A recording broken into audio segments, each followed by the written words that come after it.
In a world where voices breathe life into pages, welcome to Sparrow's Realm. The story begins. In the heart of the empire, nestled between rolling jade hills and plum-blossom courtyards, stood the once illustrious estate of the Yan family. Though their ancestral home still shimmered with the faded elegance of better days, polished lattice windows, moon gates carved with phoenixes, and an ancient scholar tree that whispered secrets in the wind, its halls now echoed more with nostalgia than with wealth. Lady Yan Hua, daughter of the Yan family, had the poise of nobility and the heart of a strategist. At the tender age of 17, she had mastered the four arts: qin, chess, calligraphy, and painting, but more impressively, she had learned to smile graciously while ignoring the weekly whispers about her family's declining fortune. She was elegance wrapped in sarcasm, with a gaze sharp enough to slice a cucumber, and a wit that had sent more than one suitor fleeing back to his mother. So when the news came that she was to be betrothed, no, bartered, to Guo Liang, the infamous, troublemaking heir of the Guo military household, her first reaction was, "Excuse me." The matchmaker, sweating like a soup dumpling, smiled nervously. "Lady Yan Hua, this is a most auspicious union. Your family's scholarly legacy combined with General Guo's influence will save us from selling our furniture," Yan Hua muttered under her breath. "Bring honor to both houses," the matchmaker finished with a practiced bow. Yan Hua's mother, Madame Yan, dabbed delicately at her temples with a silk handkerchief, a gesture she'd perfected after years of dealing with creditors and bad poetry readings. "Hua, dear," she said, "you must consider this a blessing. The Guo family has wealth, power, and horses." "Horses," Yan Hua said flatly. "Perfect. I've always dreamed of marrying into a stable." Despite her protests, the marriage proceeded at a pace faster than an imperial edict. Within the fortnight, she found herself standing beneath a crimson silk canopy, dressed in ceremonial red, her face hidden behind an embroidered veil that smelled faintly of mothballs. Across from her stood Guo Liang, the empire's most reluctant bachelor and favorite tabloid headline. Rumors followed him like loyal dogs. He'd once outrun a provincial magistrate on horseback after punching his cousin at a tea house. He had gambled away a nobleman's heirloom fan, flirted with a princess disguised as a baker's daughter, and allegedly climbed the palace wall to retrieve a kite. And yet, as he stood before her, he bowed with a surprising grace, voice steady, eyes sincere. "I, Guo Liang, take Lady Yan Hua as my wife," he said, not even snickering once. Well, that was unexpected. The wedding banquet was loud, rowdy, and full of relatives Yan Hua had never met, all pretending to be thrilled while eyeing the Guo family's wine jugs more than the bride. Meanwhile, Guo Liang, the scoundrel, hardly left her side. He served her dishes she actually liked, poured her tea without splashing, and even shooed away a drunken uncle who had started reminiscing about his youthful affairs. "My lady," he said quietly, after her third polite smile had begun twitching at the corner. "If you nod twice, I shall set this entire tablecloth on fire and say we must leave." She blinked. He grinned. "No? What about a chicken toss? Very traditional. Scares off evil spirits." "You are the evil spirit," she murmured. But she didn't deny the little flutter in her stomach when he winked. The days that followed were confusing. Guo Liang, the rebel without a cause, became a husband who was, well, attentive. He remembered what foods she liked, walked her to the garden every morning, and sat in on poetry readings without snoring. The palace maids began to whisper about it. He smiled at her like she was a bowl of spicy hot pot. He gave her his coat when it rained. He didn't punch a single guard this week. Yan Hua tried to remain skeptical. "Maybe he's plotting something," she said one night, writing in her journal beneath the glow of an oil lamp. "If he is," muttered her maid, Xiao Mei, folding laundry, "it's the most boring conspiracy I've ever seen." "Today he just followed you around holding your inkstone." "He's up to something," Yan Hua insisted. But even she had to admit, something had changed. The once carefree playboy now trained with the guards in the mornings, read account scrolls, though upside down at first, and listened, actually listened, when she spoke. One evening, while strolling through the moonlit garden, he offered her a white plum blossom. "Why?" she asked, narrowing her eyes. "Because it reminded me of you," he said with an easy shrug. "Because it's cold and hard to reach?" "No," he replied with a soft chuckle. "Because it blooms in winter, when everything else dies." She blinked. That was almost poetic. Guo Liang grinned at her stunned expression. "Don't look so surprised, wife. I wasn't born a hooligan. I was raised by 3 nannies, 2 generals, and a drunken poet. I've read books. Some even had words in them." She laughed, really laughed, for the first time in weeks. And he stood there, silent, just watching her with an expression he hadn't worn since boyhood. One of complete, stupid awe. Of course, Guo Liang wasn't entirely reformed. He still snuck pastries from the kitchen, sparred shirtless in the courtyard just to make the maids swoon, and once tried to duel a goose that had looked at him funny. But whenever he returned home, mud-splattered and disheveled, his first words were always, "Where's Hua?" And every night, no matter how exhausting the day, he sat beside her and massaged her hands, murmuring silly stories about market gossip, sword duels, or why the stars looked like dumplings. He never told her that he'd loved her long before their wedding, that he'd watched her once at the Spring Lantern Festival, laughing beneath falling petals, and had fallen hopelessly, completely in love. He never said that when he heard of their arranged marriage, he'd vowed to become worthy of her. Instead, he simply stayed by her side, every day, never faltering. And so, despite herself, despite her walls and her caution, Yan Hua began to fall in love. It was not dramatic or thunderous, but quiet, like ink slowly soaking into paper. In the quiet of their chambers, late one night, she looked at him over the rim of her teacup and said softly, "You're not the man I expected." Guo Liang raised an eyebrow. "Oh? Were you hoping for a taller one?" "I was expecting a mess." He leaned closer, smile crooked. "I am a mess. I've just decided to be yours." She rolled her eyes. But her heart whispered, "Mine." It was the first clear spring market day in a long while, and the countryside town was bursting with life. Stalls overflowed with embroidered silk ribbons, candied hawthorn skewers, hand-carved toys, and enough gossip to fuel a dozen matchmakers. Street performers juggled ceramic bowls, musicians plucked lutes beneath plum trees, and somewhere, a chicken had escaped its coop and was now leading a dramatic chase through the vegetable carts. Lady Yan Hua, ever elegant even in a sea of chaos, strolled through the market with her maid Xiaomei in tow and a basket of fresh sesame buns balanced neatly on her hip. She wore a sky-blue robe embroidered with cranes, her hair pinned up with the silver hairpin Guo Liang had carved for her, the one shaped like a rabbit, because, in his words, "You hop into my heart, steal all my peace, and eat all my vegetables." Yan Hua had rolled her eyes, of course. But she'd worn the pin anyway.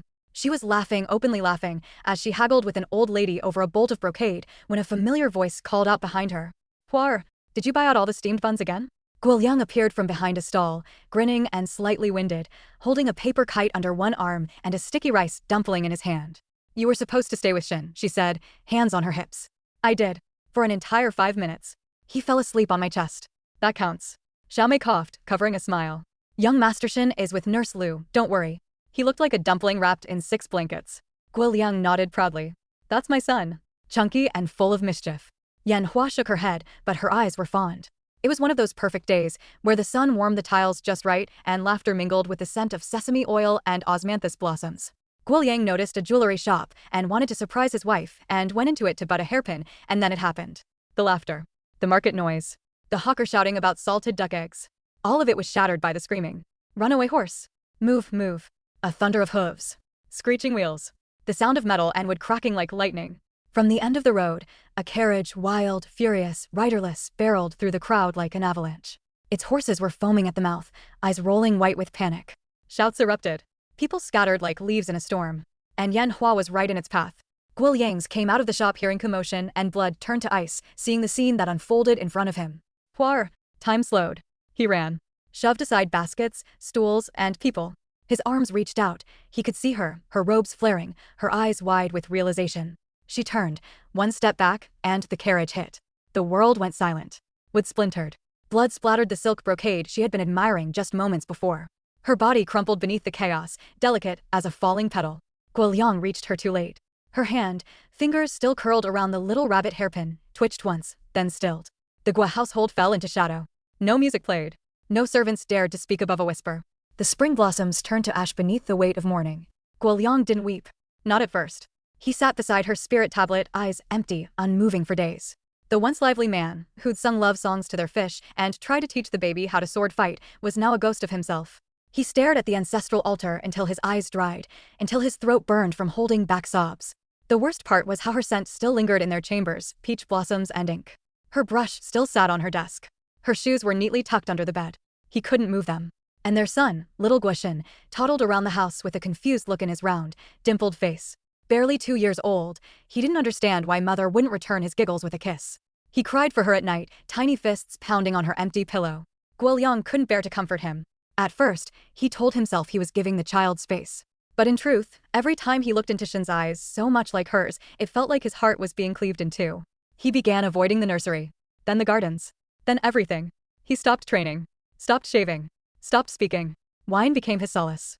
He drank until the world blurred, until his mind was numb enough not to remember her laugh. But grief has a way of clawing through even the strongest shields. One evening, when the household was asleep and the moon cast long, lonely shadows across the courtyard, Guo Liang knelt before Yan Hua's spirit tablet. He was dressed in his best robe, the one she had said made him look less like a scoundrel and more like a minister. His hands trembled as he held a blade. "I failed you," he whispered. "I should have saved you. I was always faster. Stronger. I should have carried you home." He closed his eyes. "I'll find you in the next life, Hua. No more waiting. No more fate playing games with us." And with that, he drew the blade across his throat. The world faded into silence. Somewhere, the wind rustled through the plum trees. Somewhere, a child called out in his sleep for a mother who would never answer. And in the depths of the underworld, the spirit of Yan Hua stirred. The house that once echoed with laughter and love now stood cold and silent. Guo, barely more than a boy of 8 summers, wandered the corridors like a lost ghost. His bright eyes, once full of curiosity, had dulled to a hardened glare. The warmth that had filled his world with the soft touch of a mother's hand and the gentle laughter of a father was gone, torn away by tragedy and neglect. His small hands clutched the worn rabbit hairpin that had belonged to Lady Yan Hua, a fragile token of a past that seemed more like a dream than reality. After Guo Liang's death, the Guo estate fell into disarray. Without the guiding hands of both parents, the boy was left in the care of distant relatives and cold tutors. But none could reach him, not really. He was a shadow among men, a ghost in the halls, the living embodiment of his family's curse. The imperial court had little interest in the downfall of the Guo family. In the endless chess game of power, one fallen pawn was hardly worth attention. But Guo was no pawn. As the years passed, the boy's bitterness grew like a twisted vine. He learned early that kindness was weakness and mercy was a chain. The lessons his tutors tried to teach calligraphy, poetry, etiquette fell on deaf ears. Instead, he studied shadows, whispers, and weapons. He learned to fight not because he loved it, but because the world demanded it. The once bright-eyed child was replaced by a young man whose name was spoken in fear and disgust, Guo, the warlord. His rise was brutal and swift. Starting from nothing, with only a handful of loyal soldiers who had stayed true to his family's name, he carved a path through rival clans and corrupt officials alike. Where once the Guo family had been scholars and nobles, now they were warriors and tyrants. Villages burned in his wake, their cries swallowed by the night. Clans that refused to bow to his will were crushed, their banners torn and burned. And yet, in his cold heart, a spark of the boy who had loved his mother flickered, twisted, distorted, but still there. Guo's empire grew through violence, but also through fear and respect. He was not a mindless brute. His intelligence, honed by years of bitter solitude and hard lessons, made him a cunning strategist. His soldiers obeyed him not out of loyalty, but out of the fear that disobedience meant death. The lands under his control were harsh and unforgiving, ruled by iron and blood. Noble families whispered his name in dread. The imperial court, though officially condemning him, secretly feared the strength he wielded. To many, Guo was a villain, a dark storm that brought ruin wherever he went. But to himself, he was something else. A boy who had lost everything. A son who had been abandoned by fate. A man determined to never be powerless again. One chilly evening, as the wind howled through the campfires and the stars blinked coldly overhead, Guo stood alone on a hill overlooking his territory. The moon cast a pale light on his sharp features, and his eyes glinted with a fierce resolve. Power, he whispered, is the only language the world understands. He clenched the rabbit hairpin tightly in his fist, the last relic of his mother's love and the promise of a life that could have been. I will remake this world, he vowed. I will tear down those who destroyed my family and build a new dynasty, one forged in fire and blood. And with that, the boy who had once been lost became a legend feared across the empire. But beneath the ruthless exterior, shadows of his past haunted him. Memories of his mother's smile, his father's laughter, the brief moments of warmth before the tragedy, these flickered in his dreams like fragile flames. He buried them deep, hidden beneath layers of armor and cruelty. For Guo knew one truth above all: in this world, only the strong survive. And he would become the strongest of all. Beneath the swirling mists that hugged the edges of the mortal realm, the underworld stirred. It was a place beyond time and space, where the souls of the departed waited beneath towering gates carved from obsidian and jade, and where the eternal river, the river of forgetfulness, flowed silently, its waters shimmering with memories and regrets. At the heart of this shadowy kingdom sat Yama, the king of the underworld. His throne was a jagged mountain of bones, his eyes deep pools of both judgment and mercy. Around him, the spirits of the dead drifted like autumn leaves caught in an endless gale. Today, Yama's gaze was troubled. Reports from the mortal world had reached him, tales of destruction, despair, and imbalance. The delicate scales of fate had been tipped, not by chance, but by one man's cruelty. Guo, son of Yan Hua and Guo Liang, had risen as a force of chaos and bloodshed, his path marked by sorrow and violence. The balance must be restored. Yama's voice echoed through the chamber like thunder, summoning a spirit from the mist. Yan Hua, he intoned, his voice both fierce and gentle, daughter of scholars, wife of a warrior, mother lost to tragedy, you who have lingered in the beyond, your time has come. The spirit of Yan Hua appeared before the king, her form shimmering like moonlight on water. Her eyes, once bright with life, now held the calm of eternity, but beneath that calm, a flicker of longing remained. I hear your summons, great king, she said, voice soft but steady. You were taken too soon, Yama said, and your family's fate has been twisted by loss. Your son, Guo, has grown into a man of darkness, whose power threatens to unbalance the mortal realm. Yan Hua's gaze faltered, grief and guilt warring within her. I failed them, she whispered. I was gone before I could guide them, before I could protect my son. Yama nodded. That is why I grant you a chance, one rare and precious. You shall return to the mortal realm, but not as the woman you were. You will awaken in your youth, before your betrothal to Guo Liang. Her eyes widened. Return? To change fate. To guide Guo Liang, to redirect the bloodline's path, Yama explained. Only by healing the past can the future be mended. Yan Hua bowed her head, acceptance and determination filling her heart. I will not fail again. In a swirl of mist and light, Yan Hua's spirit was carried back through the veil, descending into the world of the living. Yan Hua blinked open her eyes and found herself staring at the familiar walls of the Yan family estate, but everything felt different, brighter, and strangely younger. She scrambled upright, heart pounding. The realization hit her like a slap from a silk fan. She was back. Back before the betrothal, back before the tragedy, back before the chaos. She grinned. All right, fate, she muttered. Let's try this again. But this time, I'm writing the script. The next morning at the academy was a scene straight out of a comedy. There stood Guo Liang, half asleep, hair tousled like a bird's nest, clutching a half-eaten steamed bun as if it were a precious artifact. Yan Hua marched up to him, hands on hips and a spark in her eyes that could set a mountain on fire. Guo Liang, she said, voice sharp but amused, put down the bun and try to act like a noble son for once. He blinked, chewing slowly. Noble son? I'm more of a noble rogue, thank you very much. Oh, you. She laughed, unable to hide her fondness. You'll obey me, or I'll make you study the entire art of war backwards. Guo Liang's eyes widened. Backwards? That's cruel. That's the idea. And, just like that, their dance began. Over the following days, Yan Hua became the unexpected drill sergeant and mentor. Martial arts first, she commanded one morning, tying his messy hair into a more respectable knot. He rolled his eyes, but swung the wooden sword with surprising enthusiasm.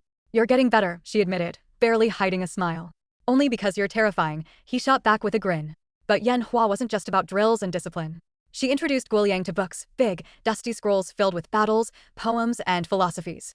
At first, he pretended not to care, flipping pages with exaggerated boredom. But Yan Hua caught him more than once sneaking peeks at poetry, a faint blush coloring his cheeks. One afternoon, as they sat beneath a blossoming cherry tree on the academy grounds, she challenged him to memorize a poem. Recite it for me, she said, eyes twinkling. Guo Liang scratched his head. I only know the one about the drunken fisherman. Try, she encouraged. He took a deep breath, then recited in a surprisingly sweet voice. Yan Hua clapped her hands in delight. Not bad. Not bad at all. He bowed.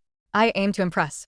The morning sun spilled golden light over the academy, casting long shadows as students gathered for their lessons. Among them stood Yan Hua, determined, confident, and ready to tackle the biggest challenge of all, training Guo Liang.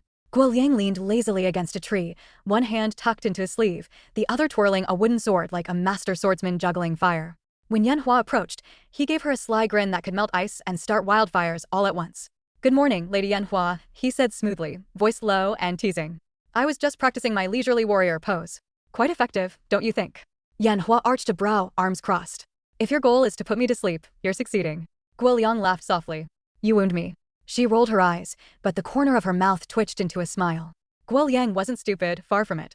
In fact, his quick wit and sharp mind often outpaced even the cleverest scholars at the academy. His real talent, however, lay in martial arts, a natural grace and strength that made him the best student in the training yard. Yan Hua had quickly learned this. Every lesson she gave on strategy or administration was met with focused attention and impressive recall, but it was on the sparring grounds where Guo Liang truly shone. Their lessons became a playful game. Focus, Guo Liang. Yan Hua chided one afternoon as he dodged her strikes with lazy ease. Always, he replied with a wink.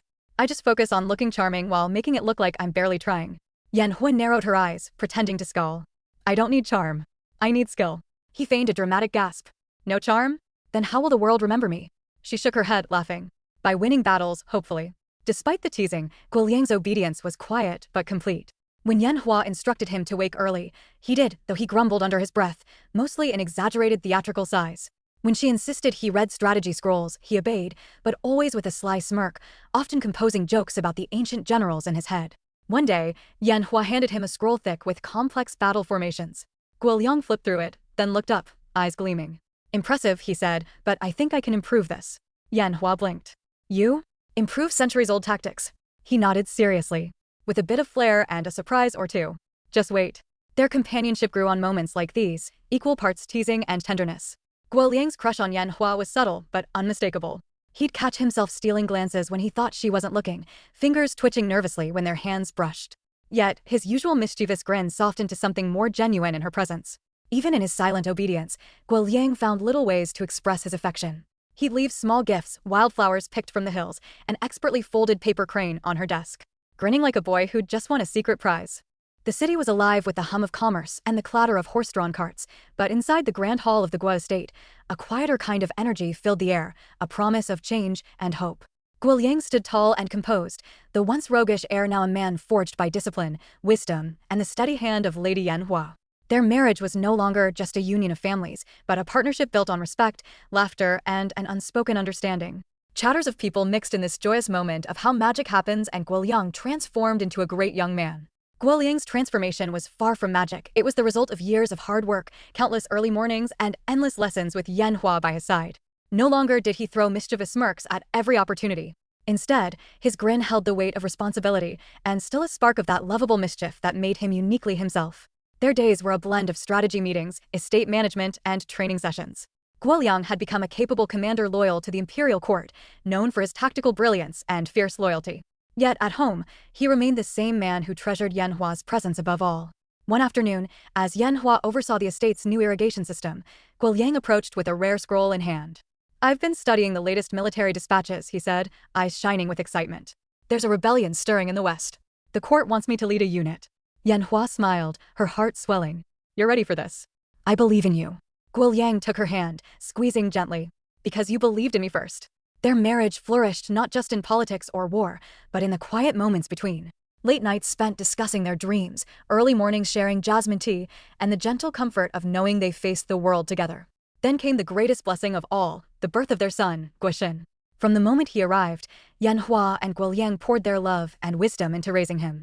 Unlike the harsh neglect of his grandfather's generation, Guo grew surrounded by warmth, discipline, and lessons of virtue.